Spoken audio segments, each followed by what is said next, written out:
Essa semana, a Veja noticiou um estudo que saiu dizendo que a carne poderia causar doenças cardiovasculares. Mas será mesmo? Será que a carne realmente pode causar doenças cardiovasculares? Pode causar câncer? Pode causar diabetes? Vem comigo dar uma analisada pormenorizada nesse estudo. Eu sou o Henrique Altran e nós vamos falar um pouquinho sobre método científico, epidemiologia e dissecar esse último estudo da Veja.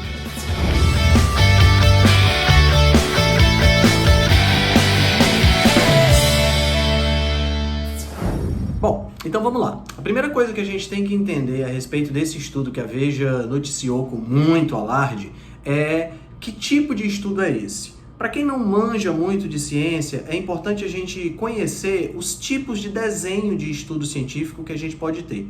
Vocês estão vendo aí na pirâmide que está aí do lado que existe uma hierarquia de evidência científica. Essa hierarquia está ligada diretamente à robustez, né, do tipo de estudo científico que é feito. Então, se você observar, na base dessa pirâmide, nós temos os relatos de caso, os artigos de opinião, as cartas ao editor.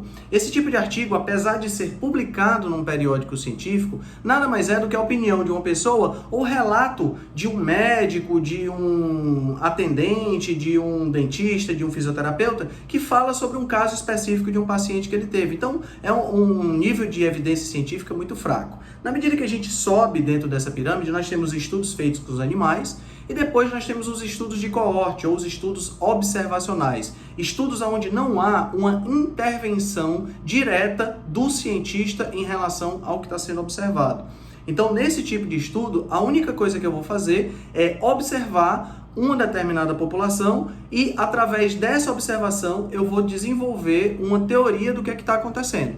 Dentro dessa pirâmide, o topo dessa pirâmide são os estudos, os ensaios clínicos randomizados e as meta-análises. Nesse tipo de estudo, você tem sim uma interferência do cientista, onde você coloca um experimento. Esse estudo ele não é simplesmente a observação, ele é uma intervenção onde você divide grupos e coloca variáveis que podem ser alteradas para que você possa verificar os outcomes, para que você possa verificar os resultados e a partir daí você inferir uma causa e consequência, né?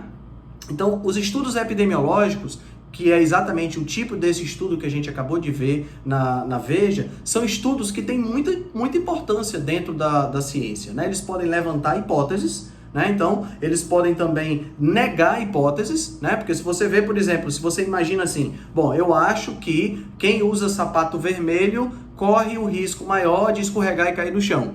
E se eu jogo essa informação no estudo epidemiológico e passo a observar pessoas que usam o sapato vermelho e essas pessoas não caem no chão, então isso nega uma hipótese que eu acabei de elaborar, tá? Eu estou usando exemplos aqui bem assim absurdos, né?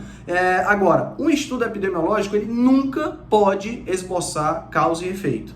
Fica fácil de você observar isso aí quando você observa esse estudo que foi publicado de brincadeira, né? Mas foi um estudo que foi feito e esse estudo mostra uma correlação direta entre o consumo de chocolate e o ganho de prêmio Nobel. Você pode observar que quanto maior o consumo de chocolate, maior a quantidade de prêmio Nobel. Então, se você simplesmente associar dois fatores, você pode muito bem imaginar então que o Brasil, por exemplo, não precisa investir em educação. Ele precisaria investir em consumo de chocolate. E aí a gente teria mais prêmio Nobel. É óbvio que isso não é verdade, né? E esse estudo ele foi uma brincadeira, foi um estudo que foi feito de forma séria, mas publicado para evidenciar a fraqueza do método científico quando você não desenha, não desenvolve da forma correta o estudo que está sendo feito. No caso desse estudo que foi colocado agora recentemente na Veja, que a gente vai falar um pouquinho dele já, é um estudo epidemiológico exatamente desse momento, desse ponto, né? Então, quando você compara as duas coisas, você tem que entender que no estudo epidemiológico precisa haver um efeito de magnitude muito grande.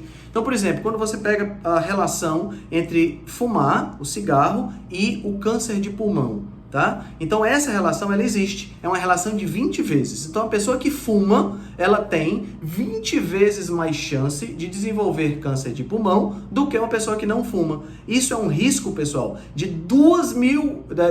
20 vezes mais, é um risco de 2000%, né? Então isso tem uma magnitude muito grande. Quando a gente vai analisar esse estudo do cigarro, por exemplo, da relação entre cigarro e câncer de pulmão, um dos autores desse estudo foi um cientista britânico chamado Sir Austin Bradford Hill. Esse cara ele criou os critérios de Bradford Hill. Esses critérios são critérios que são utilizados para você poder ter uma maior probabilidade de estar estudando uma causa e um efeito quando você faz um estudo epidemiológico. Então, esses estudos epidemiológicos em nutrição, eles têm que obedecer esses critérios de Bradford Hill, porque se não houver um acordo com esses critérios, o que é que vai acontecer? O estudo ele não vai demonstrar causa e efeito. Então, um dos fatores do Bradford Hill, um dos critérios de Bradford Hill, é a força de associação. Então, você vê que no caso do cigarro, a força é de 20 vezes. Ou seja, se a pessoa fumar, ela tem 20 vezes mais possibilidade de desenvolver câncer de pulmão do que a pessoa que não fuma. Então, é uma associação muito forte. Além desse fator, existem outros que eu não vou detalhar aqui, porque não vem ao caso para a gente poder analisar esse estudo que foi colocado na Veja. Muito bem, uma outra falha dos estudos de epidemiologia nutricional, estudos observacionais, é que esses estudos são feitos através de questionários de frequência alimentar. São os Frequency Food Questionnaires. Esse tipo de questionário pode ser extremamente falho, porque ele faz perguntas e procura pegar de memória da pessoa o que é que ela comeu há 2 meses, há 3 meses, há 1 semana, há 1 ano atrás. Então, esse tipo de questionário tem várias complicações. Ele pode ser mal elaborado. Esse questionário ele pode ser respondido, pode ser muito grande, pode fazer a pessoa cansar e daqui a pouco ela não está mais respondendo de forma consciente. Muitas vezes existe um viés daquela pessoa que quer parecer bem na hora que está respondendo o questionário e aí dá a resposta que seria uma resposta mais adequada. Agora, além disso tudo, esses questionários têm também uma coisa que é a questão do fator de confusão. Então, a gente vê que os estudos de epidemiologia nutricional são estudos extremamente falhos para determinar causa e efeito, mas eles têm um propósito muito interessante no que diz respeito à mídia, que a gente vai concluir o vídeo com isso. Bom, então vamos ver esse estudo em questão. Há uma associação entre o consumo de carne vermelha, o consumo de carne processada e o desenvolvimento de doenças cardiovasculares. O que nós vamos esmiuçar aqui é um pouco em relação a esse estudo. Então vamos lá. Primeiro, o estudo não é um ensaio clínico randomizado, como eu falei, é um estudo observacional. E sendo um estudo observacional, ele não pode inferir causa e efeito em nenhuma hipótese, tá? Se ele tiver uma alta força de associação, existe uma probabilidade maior de causa e efeito, mas isso não significa que tem causa e efeito. Mas vamos analisar o estudo para que vocês possam entender. O estudo mostrou que a força de associação, primeiro o estudo foi feito com 29 mil pessoas que responderam uma única vez a um questionário e foram acompanhadas durante 15 anos. Então veja bem, meus amigos, preste muita atenção nessa questão. Você acha, sinceramente, que essas pessoas mantiveram exatamente a mesma alimentação durante esse tempo todo? Você que está aqui me assistindo, mantém a mesma alimentação durante esse tempo todo? Há 15 anos atrás você comia exatamente o que você come hoje? Há 15 anos atrás eu me empanturrava de doce. Hoje eu não como mais doce. Então, tudo isso é passível de mudança. Então, aí nós temos a primeira falha. Segunda falha, que se a gente for observar, vocês estão vendo aqui uma tabela que foi tirada de dentro do estudo. Nessa tabela dá pra gente observar algumas coisas muito interessantes. A primeira coisa que nós podemos observar é que os indivíduos que tinham maior consumo de carne também eram os indivíduos que fumavam mais. Fica aqui uma pergunta interessante. Indivíduo que fuma mais desenvolve mais doença cardiovascular? E se desenvolve mais doença cardiovascular, por que a culpa é da carne e não do cigarro? Interessante, né? Observe essa outra linha vermelha. Indivíduos que tinham maior consumo de carne eram aqueles indivíduos que tinham menor colesterol bom, entre aspas, menor quantidade de HDL. Outra coisa interessante, os indivíduos que comiam mais carne eram indivíduos que eram mais diabéticos, portanto, tinham maior risco de doença cardiovascular por conta do diabetes. Será que foi realmente a carne ou se foi o diabetes? Outra coisa interessante, os indivíduos que comiam mais carne eram os indivíduos que comiam mais calorias. E se comiam mais calorias, será que não foi esse excesso de calorias? E de onde vinham essas calorias? Não vinham de carboidratos?